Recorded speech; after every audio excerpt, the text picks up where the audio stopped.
episodes this morning, and I was like, well, it's time to go see Guardians of the Galaxy 3. And just pimped on out. Okay, 5, 4, 3, 2.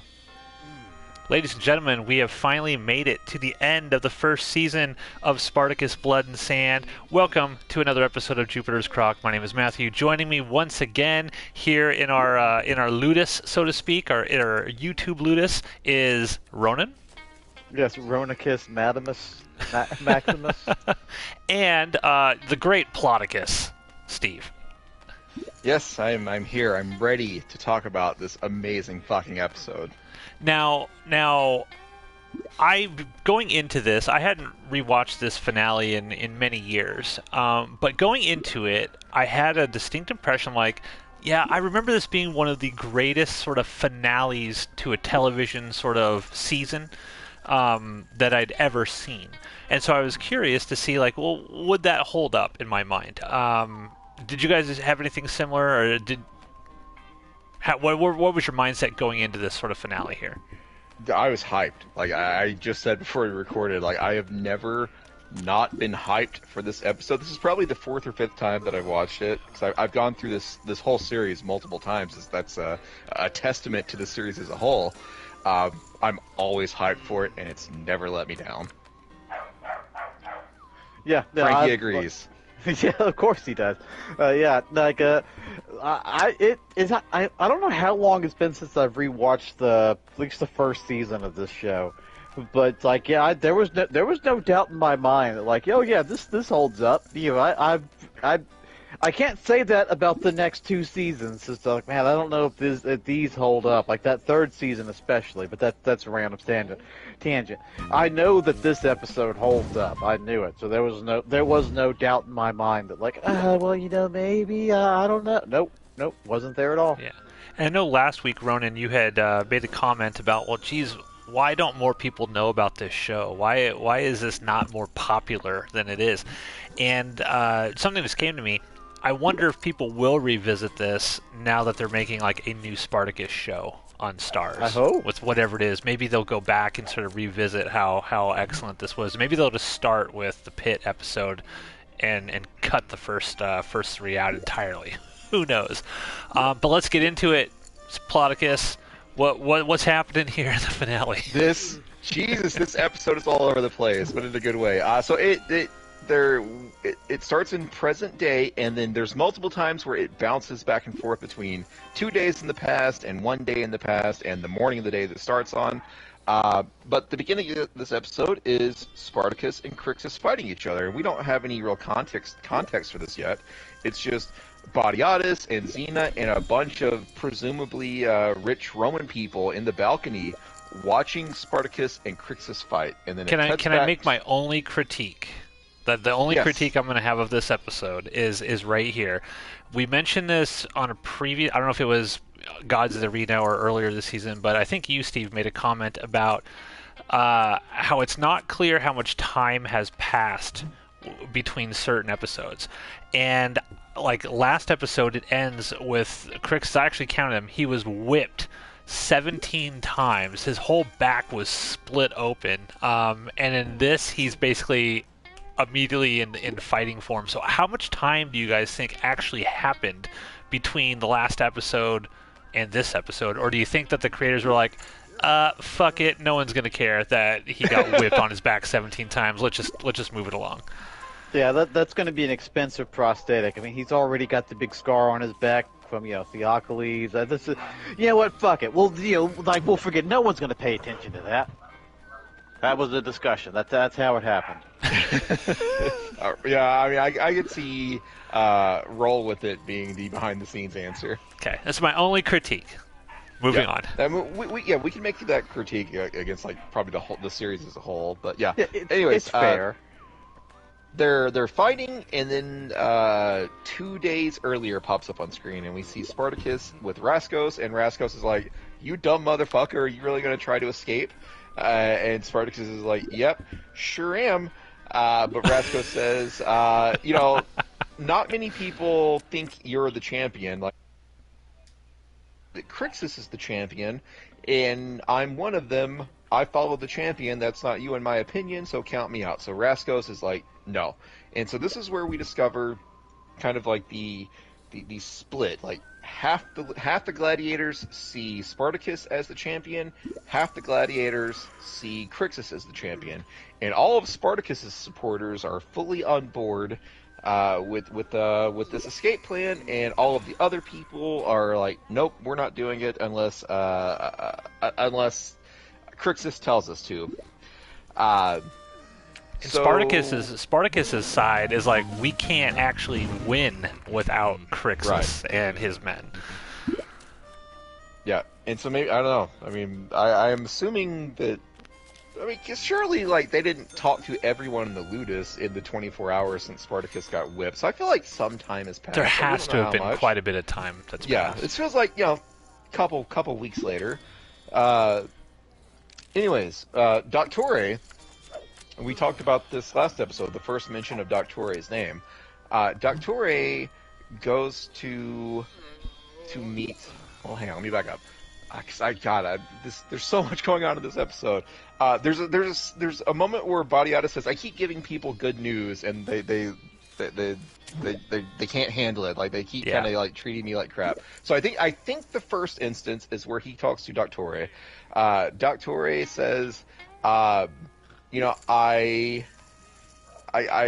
the Romans are treating the men poorly. And can we please do something about that? And Badiata says, I'm not concerned about this anymore. I want to do something else besides be a Lanista. And Doctore says, like, you would abandon your family's legacy. And Badiata says, oh no, I have other ideas. Turns out, Badiatus was drawing up papers to free Oenomaus and put Oenomaus in charge of the Ludus. So Doctore was going to become the Lanista. He was going to become the Badiatus of this house here. And Oenomaus doesn't really react. And Badiatus is like, I thought you would be happy about this. And Oenomaus says, I thank you, but there's something that's concerning me. I've heard that Barca didn't grant his freedom. I heard that you killed him. And Badiatus takes a moment, and he says, yes, I killed him, but I can explain. I sent Barca just to deliver a simple message to good Ovidius. Yes, I sent the Beast of Carthage to deliver a peaceful message. Just a peaceful message. Just, hey, how you doing? It's been so long since There I've were seen ya. flowers, there was a little puppy, there was nothing violent that could have possibly... And then, suddenly there's a bloodbath. How was I to know? Barca, against my orders. I had nothing to do with this. I told Barca to deliver a message, but instead Barca slaughtered Ovidius and his entire fucking family. What I think is interesting about this scene, though, is that it's very clear that Doctore and Badiatus have a very unique, special relationship. Like, Doctore is a slave. Right? He's got no more standing or power in Badiatus' eyes in theory than Spartacus or anybody else. He's still a slave. But there's multiple times in this series where Doctore's like, hey, I need to talk to you, Badiatus, alone without any guards present. And to Badiatus' credit, yes, he lies about the reason, but he does tell him, yeah, I had him killed. He could have said no, who told you this? These are all lies. I would never do something like that, Oenomaus. I'm granting you my freedom. Badiatus is such a good liar. He knows when the truth helps him. Yeah. Did you ever get the feeling that, because this, as smart as Oenomaus is, this interaction suddenly makes you think it's maybe he isn't that smart. Because I was like, why don't you wait? Weird bullshit. I was actually more thinking, let's wait until the papers are signed before you bring this up to him. Let's just hold off till the papers are signed. Don't ask these questions yet.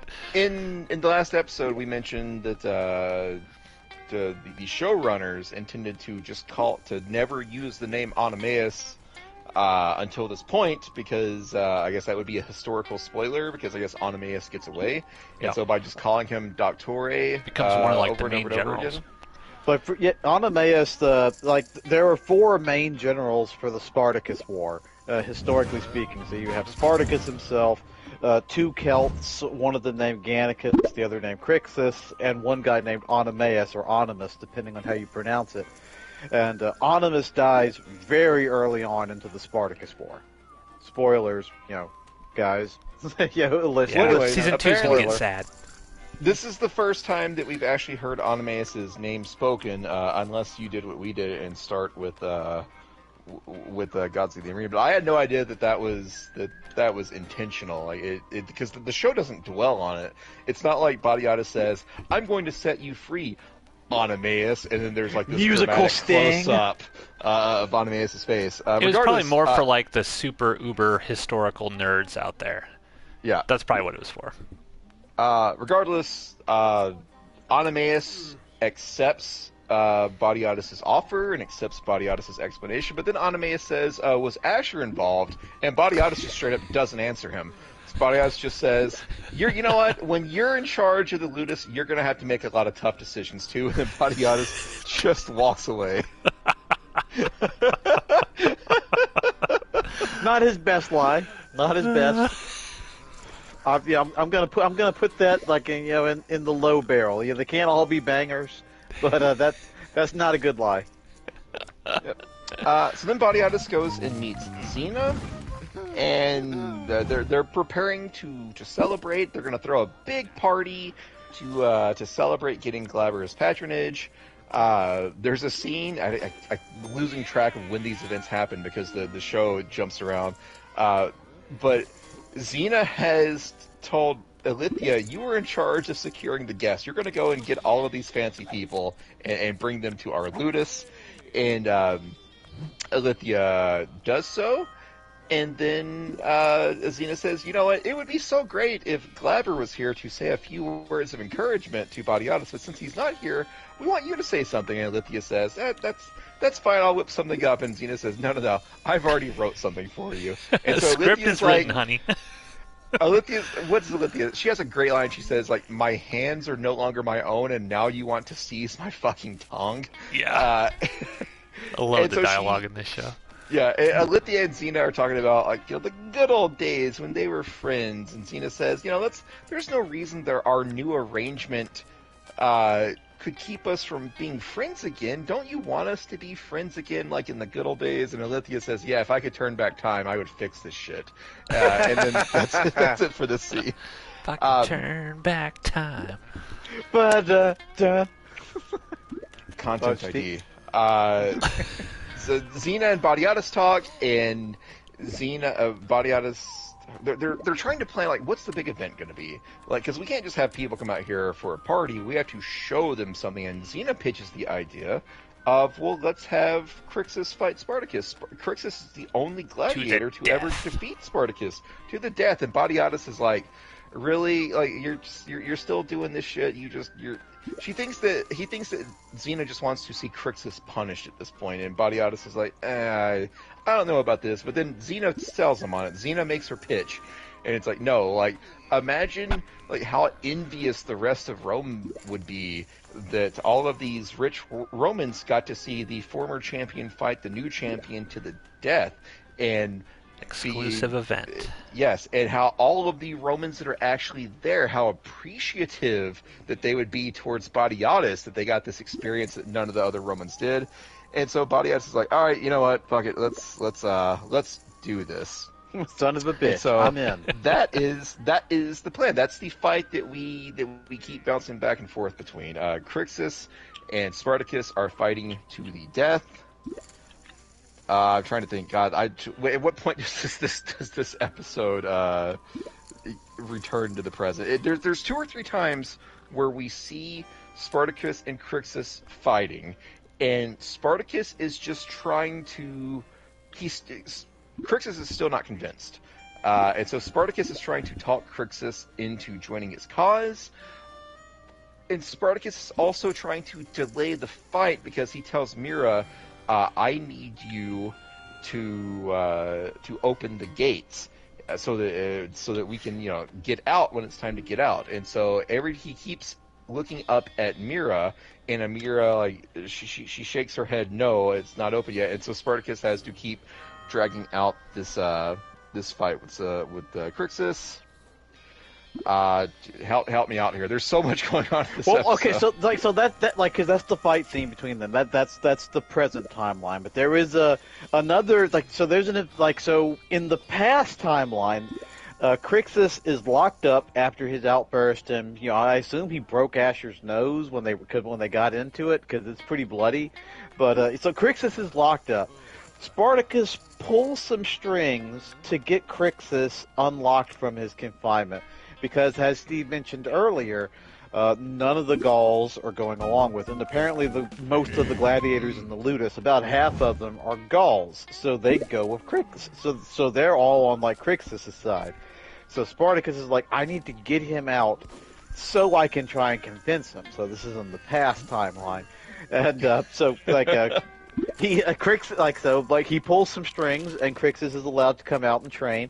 Everyone cheers for them. They do some training, and they have a nice little bit of character moment where the two of them, they're not just talking about how much they hate each other and how much more powerful and strong my dick is over yours. The Gauls have let Crixus know that Spartacus is trying to plan an escape, and Crixus initially wants no part of it because his plan, Crixus, not the brightest of guys. His grand plan is, shut your mouth. I'm just going to keep fighting, and I'm going to gain my freedom because he's actually seen it happen before. He knows that it is a thing gladiators can do. Well, Automatus told him that Automatus told him, "Hey, man, I'm going to be head of the Ludus here. You're going to have a chance to get out here now." So Crixus actually has a lot to lose by going along with this because he fully believes that he can be the champion again and kick everyone's ass. And even when we get to the present day fight, even with what we'll get to poisoned, he's still pretty much kicking Spartacus' ass. Fighting on par. He's holding his own. Yeah. Yeah. So but they're having a conversation, and because the roles are sort of reversed, Crixus now 100% understands what Spartacus was going through when he first came to the Ludus, because he's now in that exact same situation. And Spartacus even, does manage to kind of build a bridge between the two of them and saying, it's look, man, so as long as you're a slave and here, you can't trust that they're just going to give you, the longer it takes, the harder it's going to be. You have to get out now if you want to try and find her. And Crixus and then have a nice little line where it's well, you know what? I think the two of us just, we could have been brothers in another lifetime, but that's not going to happen now. And they make an agreement that, if we're going to fight to the death. If I win. Well, if Spartacus wins, you're gonna search for Navia. And Spartacus says, okay, yeah, sure. And if Crixus wins, he's gonna make sure that Batiatus dies at some point. Which, I don't know why he would do that, because that guarantees he never gets Navia back. But he agrees to this. Crixus is kind of dumb, but they power handshake on it. It's not the same kind of awesome, amazing handshake like Forearm the movie Predator.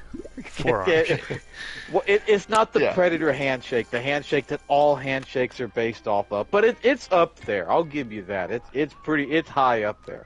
Yeah, so I think instead of trying to keep up with the bouncing back and forth, I'm just going to tell you what happens in the past. Spartacus is told, you're going to fight Crixus, and Spartacus. The whole point of the past part, the whole point of the past timeline here is Spartacus is looking for an opportunity to talk to Crixus so that he can convince Crixus. And so when Batiatus says, "Hey, you're going to fight Crixus for the amusement of everyone," Spartacus says, "Well, yeah, that's a good idea, but I don't want to fight a weak Crixus. I want to fight Crixus in his prime, so let Crixus start training," and that takes us to where Ronan described. Spartacus, congratulations, you have 1 day to train. Yeah. Spartacus and Crixus have their heart-to-heart. They make the promises to each other.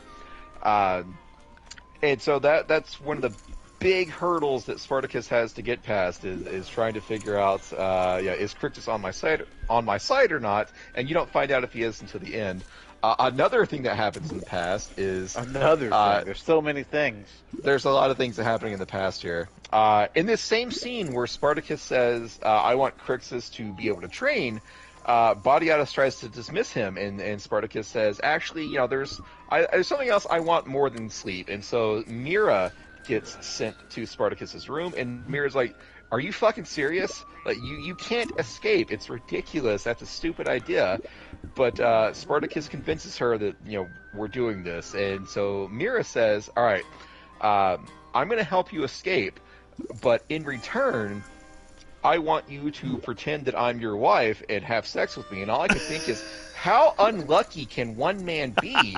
Like, a couple of episodes ago, he had to fuck Viva Bianca, and now he has, for the sake of the rebellion, he has to fuck Katrina Law. Like, I don't know what Spartacus did to piss off the gods of ancient Rome, but they must really not like him.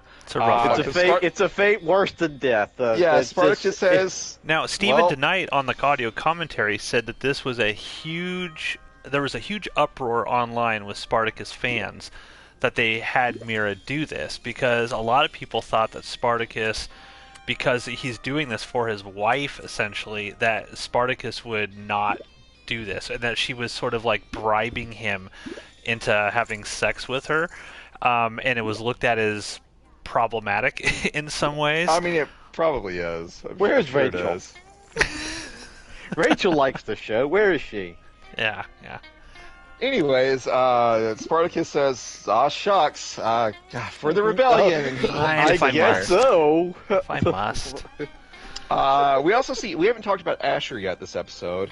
Badiatus and Xena want to make sure that Crixus loses, and so their plan is to poison Crixus, and they're very specific. It's like, we don't want it to kill Crixus, we don't want him to be knocked out, we just want him to be just a little off, just a little weak, to basically just guarantee that that Spartacus will win.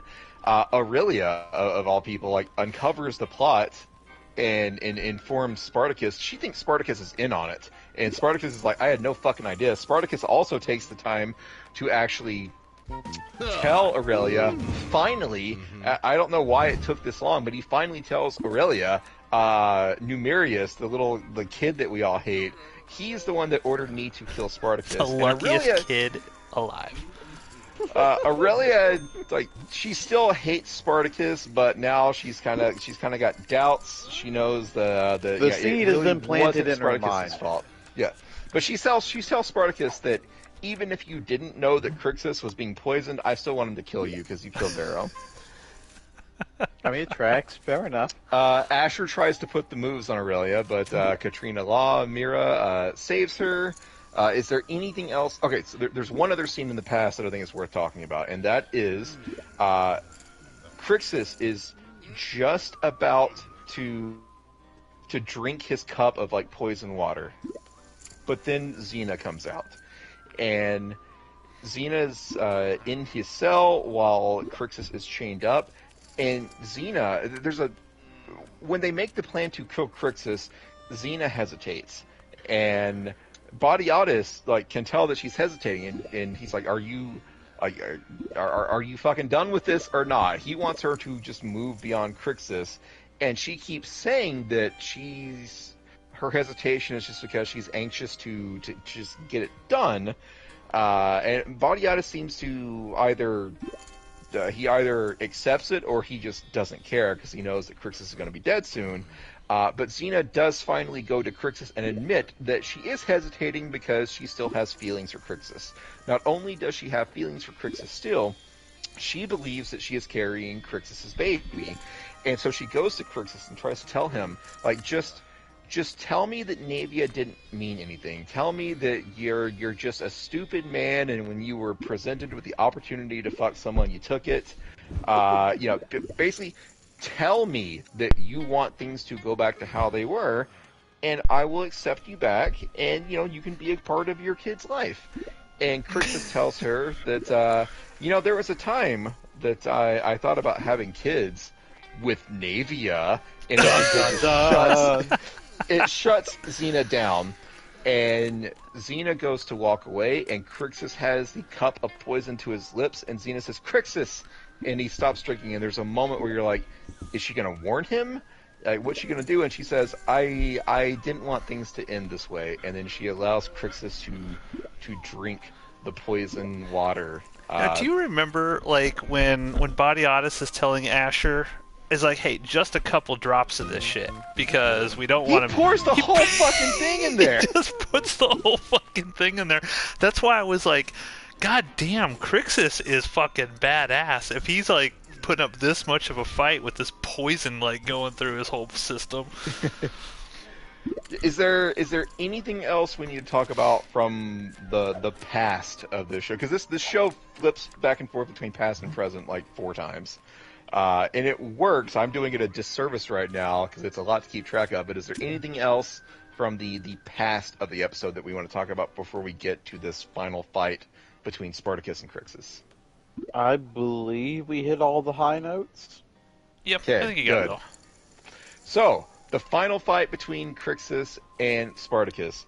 They're going back and forth. Mira is trying to get away to open the gates, but Xena tells her, no, I want you to stay here because I want you to be able to wait on all of our guests. And this balcony is filled with rich Roman people.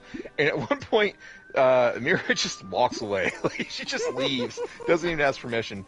So she goes down to where in like the wine storage room, and there's a guard watching the fight, and Mira purposely like drops a jug of wine. It's like, oh, apologies, and so the guard just goes back to watching the fight. She grabs a shard of this like ceramic pot and stabs the guard in the neck and kills him, and then frees the gate or opens the gate.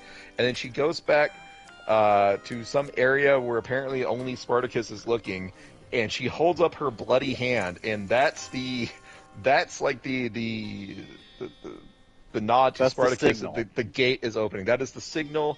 That tells Spartacus that it's go time for the plan. So now he needs to know where Crixus stands. And so I love that Crixus told him at the beginning. He's like, like at the very beginning of the episode, they set it up. Crixus is like, you told my answer, or I've given you my answer. Now we're gonna finish it. So at the beginning of the episode, Crixus is like, we don't know at that point what Spartacus sort of asked him, whatever. But Crixus is like, nope, not gonna happen, buddy. I'm fucking killing you right now. But during the fight, we see that Spartacus continued to talk to Crixus, and he tells Crixus, it's like, the House of Bodiotis doesn't care about you anymore. They fucking poisoned you. They don't want you to be their champion. They're never going to let you be their champion. And there's a point where Spartacus kind of overpowers Crixus a little bit. And you see this look on Crixus' face where he's just like, fuck, Spartacus is right, and I hate that Spartacus is right. And so Spartacus kind of like just like slings. It's like my Crixus reaction away. when Ronan is right about something. Like, oh, it's fuck. the worst. It's the Fuck, fucking Ronan worst. was right. He's right about Star Wars. Okay. So Crixus, Spartacus like just slings Crixus onto the ground towards Crixus' shield, and Crixus picks up his shield. Yeah, it's a callback to what happened in the battle against Theocles. Crixus says Spartacus in this very like low voice, and then he taps his shield. Well, he looks up. He looks up at Xena first. That's the thing. Like, he looks up at Xena, and it's like they connect. I think at that point, Crixus is like, fuck this shit. And then he turns around and well, boom. also, like, cut to, like, Crixus starts to tap the shield. Cut to Onomaus, who looks at this and he kind of, like, raises an eyebrow. So it's like the man who is too stupid to tell that Bodiotis is lying to him is able to detect from this very slight, like, movement. They're like, oh shit, these motherfuckers are about to kill everyone. Yeah. And Onomaus is hurt. It was supposed to be, like, Onomaus and Crixus, like, against whatever Spartacus wanted to do. And now Onomaus kind of feels betrayed at this point. Anyways, shield tap. Spartacus runs. He jumps up. He leaps off the shield that Crixus is holding, and Awesome Spartacus shot. jumps into the balcony, and he's aiming for Bodiotis, but Bodiotis pulls another Roman in front of him, and so Spartacus stabs this Roman through the head, and then Spartacus gets ready to fight again. And so Spartacus reaches back, and he swings the sword towards Bodiotis, and then you hear the crack of a whip, and Automaeus grabs Spartacus's sword arm and stops him, and then Crixus runs up and jumps in the air like he's about to fucking do a windmill dunk, and he slices the whip in half. And so now Spartacus is in the balcony killing Romans, and Asher gets pitched over to the side with the body of this first dead Roman. And then Crixus yells, "Kill them all!" And so all of the gladiators go. They're still chained up. It doesn't matter. They fucking full send towards Batiatus's guards, as well as the troops of Legatus Glaber, and it's a fucking fight. I give Crixus some shit. It may seem like I'm hating on Crixus. Crixus sucks. No, Crixus is great. I do it to troll Matt, but to give Crixus his props, there are two great shout dialogue scenes in this episode, and both of them come from Crixus, and that one shout of "kill them all!" It's just a great, yeah, that's right, do it, chop down the chains of evil. And he's got another one coming up in about 3-4 minutes or so from this point. Yeah, so so Spartacus is up in the villa, trying to kill Romans on his way to Batiatus. And all of the gladiators are still down in the Ludus area, and Automaeus goes to Crixus. Is like, "What the fuck are you doing? We were supposed to bring honor back to this house." And Crixus says, a gladiator. I don't want to cut you off. A gladiator, for some reason, decides he's going to try and take on Automaeus, and he doesn't even look at him. He just grabs his arm and just kind of tosses him to the side while we're walking through this pile of fighting to have this conversation with Crixus. There's just no fucks given. Every part of this is great. But Automaeus confronts Crixus, is like, "What the fuck? We were going to bring honor back to this house." And Crixus says, "There is no honor in this house anymore. Batiatus killed Spartacus's wife." And that shakes Automaeus. He doesn't know what to do.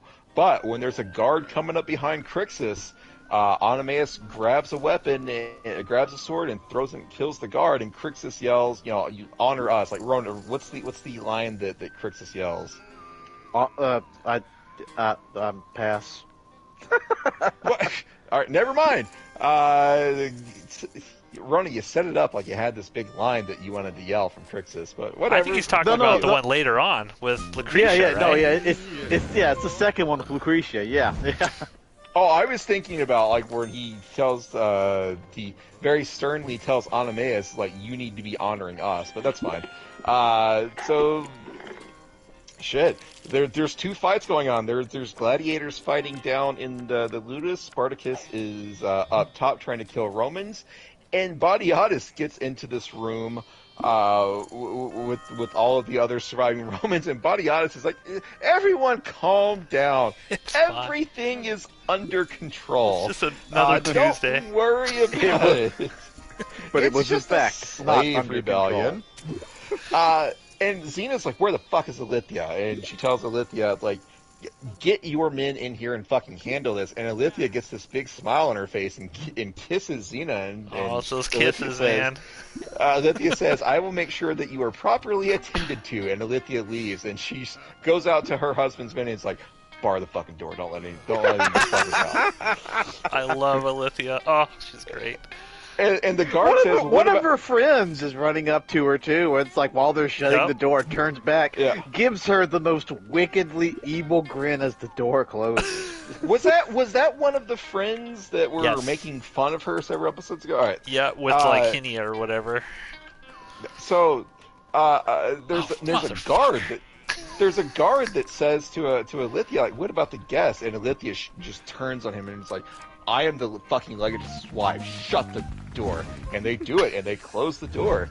And so now all of the other Romans, aside from Alithia, are trapped in the villa and the Ludus with the gladiators. And so they are just they're making their way through. The gladiators are slaughtering everyone. Batiatus actually kills a gladiator, though, and I had to look it up. It's like, how did Batiatus manage to kill a gladiator? But according to the Wikipedia, this gladiator doesn't actually have a name.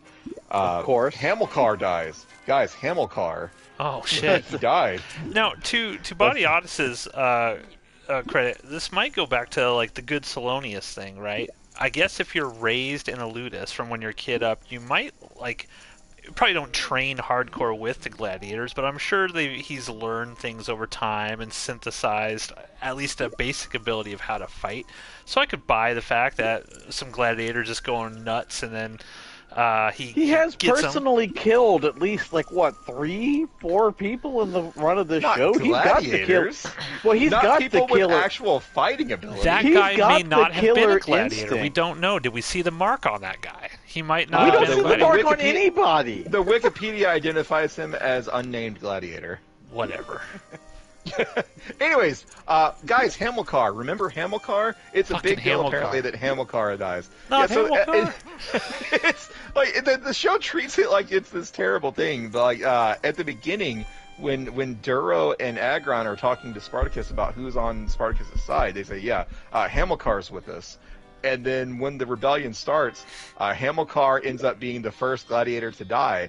And Duro or Agro or one of them yell, Hamilcar! Like, they're very... I looked it up, the only thing that Hamilcar has done in this series is... He's the guy shit on Spartacus. Yeah. Yeah.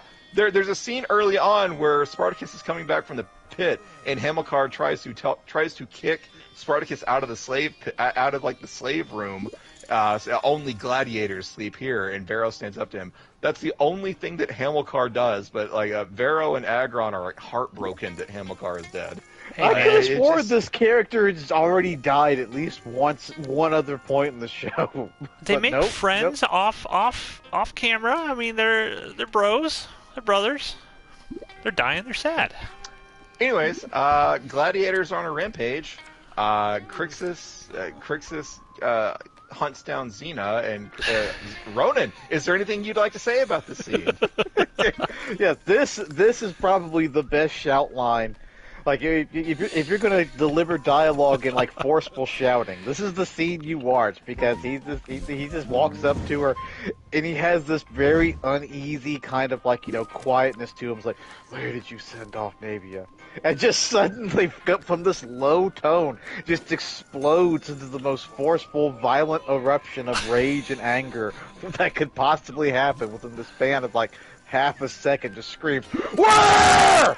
This anger and force. It was great. Manu Bennett is incredible in this episode.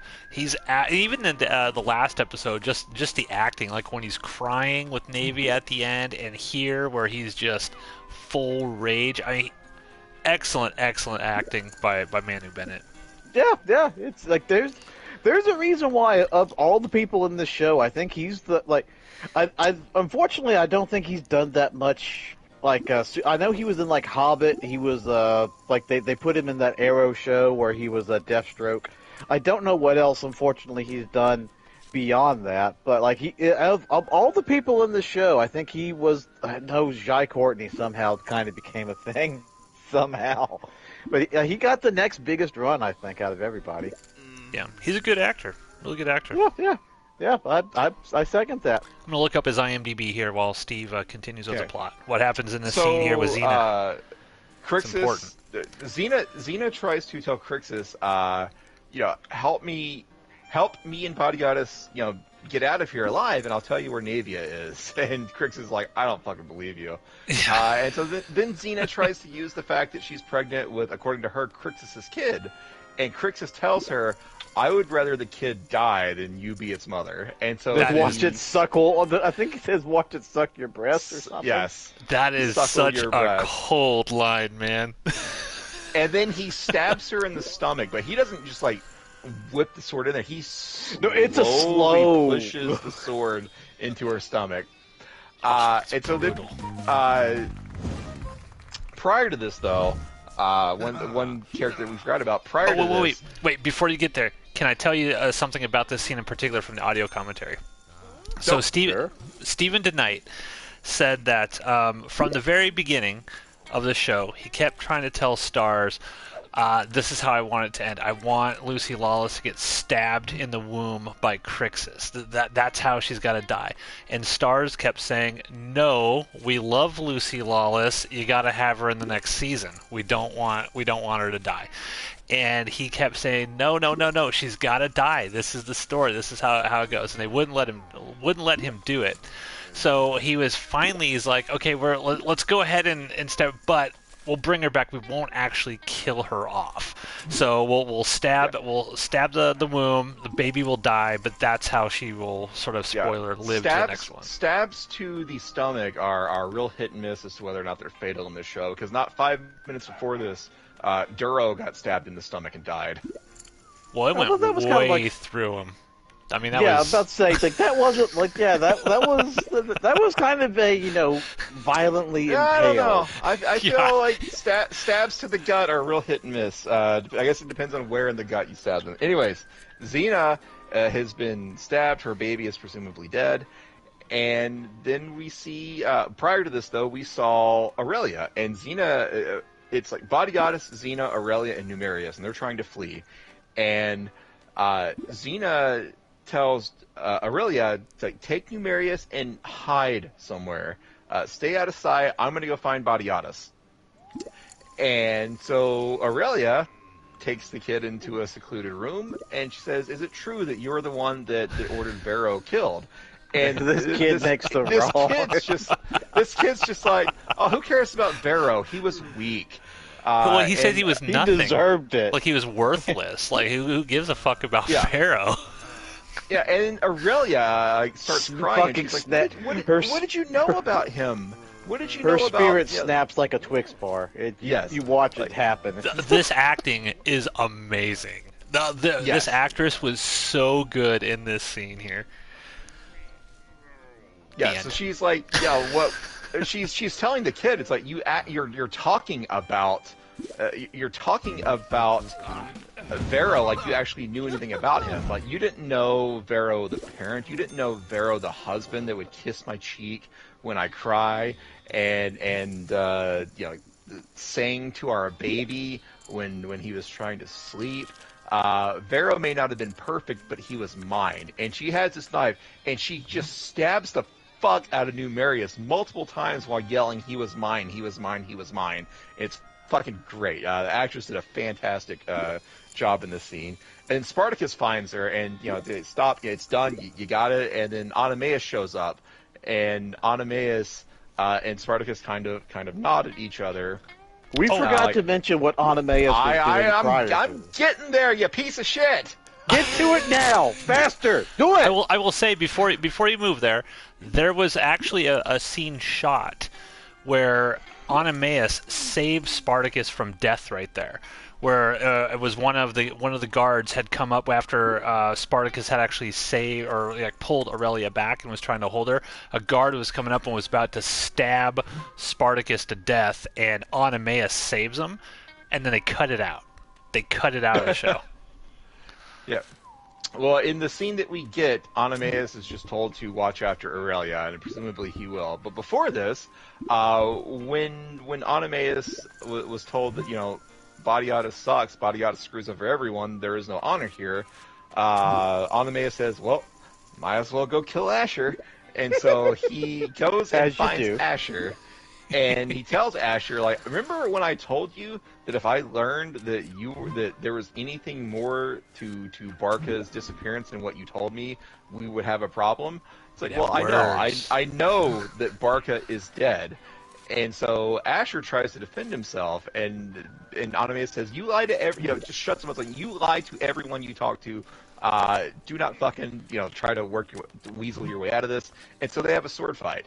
And Asher is no match whatsoever for Oenomaus. And so Asher is he thinks he's going to die, but he has this great scene where Oenomaus is just shitting on him. Like, you're not a man, you're not a gladiator, you're nothing.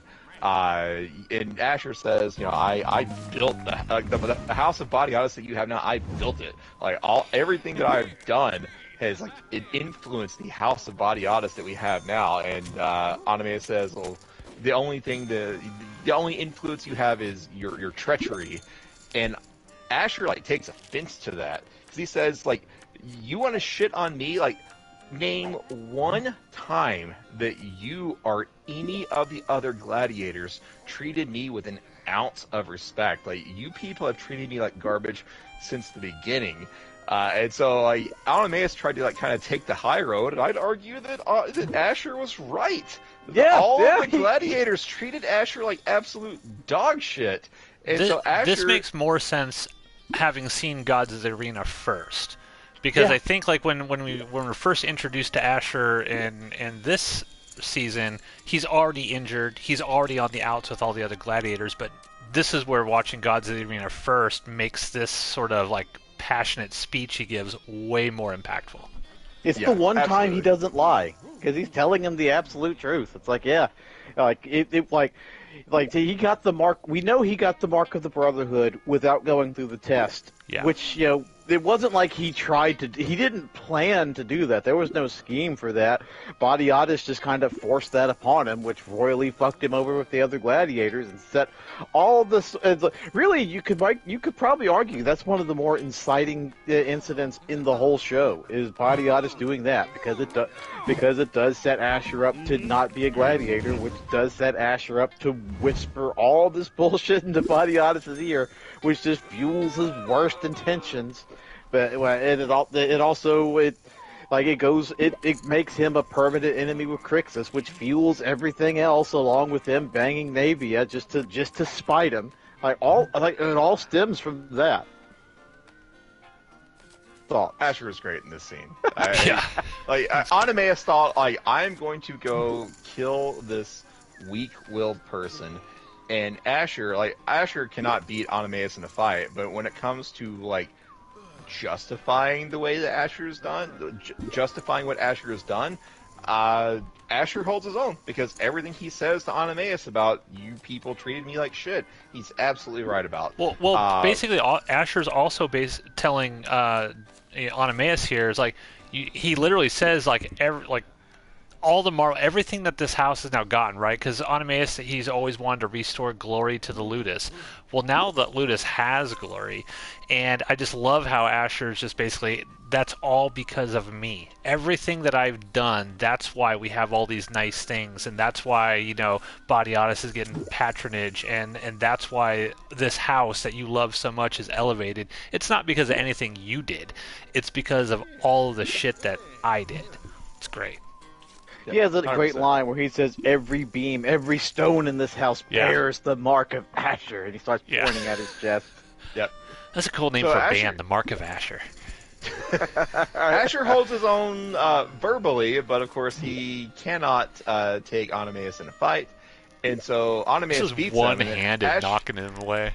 Yeah, Asher starts crying, and he's like, I know that I've lost. I just want you to kill me as you would a gladiator. Grant me this last kindness.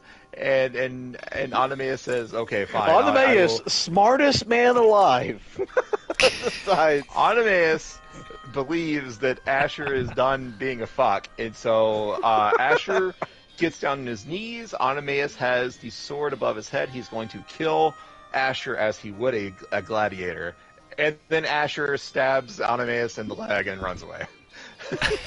And hides under a dead gladiator. Yeah, and Anameus is livid, so he runs out of the room they were in yelling for Asher, and Anameus exits the screen, and then we see Asher crawl out from a couple of bodies he hit himself under.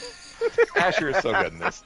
All right, is there anything else that we need to talk? Any other important gladiator that we need to discuss before we talk about the actual final scenes? I think we hit all the important notes there. All right, so we talked about Crixus and Xena and Aurelia, Numerius. What's Spartacus up to? What's Badiatus up to? Well, Badiatus is basically surrounded by gladiators, and he's got a sword, and he's trying. He's gonna put up a fight against anyone that comes near him.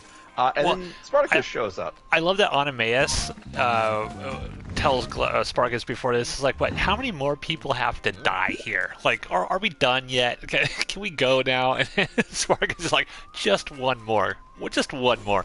And when Spartacus gets in that room, I love that all the other gladiators are not taking out Badiatus. Like, they're just holding him there for Spartacus to take him out. And I thought that was great. They know what's up. Spartacus shows up, and he tells Spartacus shows up, and also Xena shows up, and Xena is bleeding from the gut, and Badiatus wants to go to her, and Spartacus tells him, how many men would you kill to hold your wife again, to taste her lips? 100, 1,000? He's like mirroring words that Badiatus He's given the exact on. same speech. And Badiatus just throws down his sword. Like, he knows that there is no way that he can beat Spartacus. But he tells Spartacus, is like, I fucking made you. I made you accept your fate.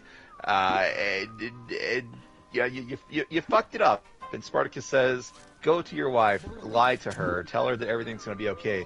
And then he slices Badiatus' throat. And Badiatus, with like his last gasps before he bleeds out, tries to reach out to Xena. And I think like he barely makes it. Their hands are touching, and you see Xena's fingers kind of wiggling, so she's alive. And then Spartacus makes a speech and tells everyone, this is where we're at now. Time to fuck. You're all free.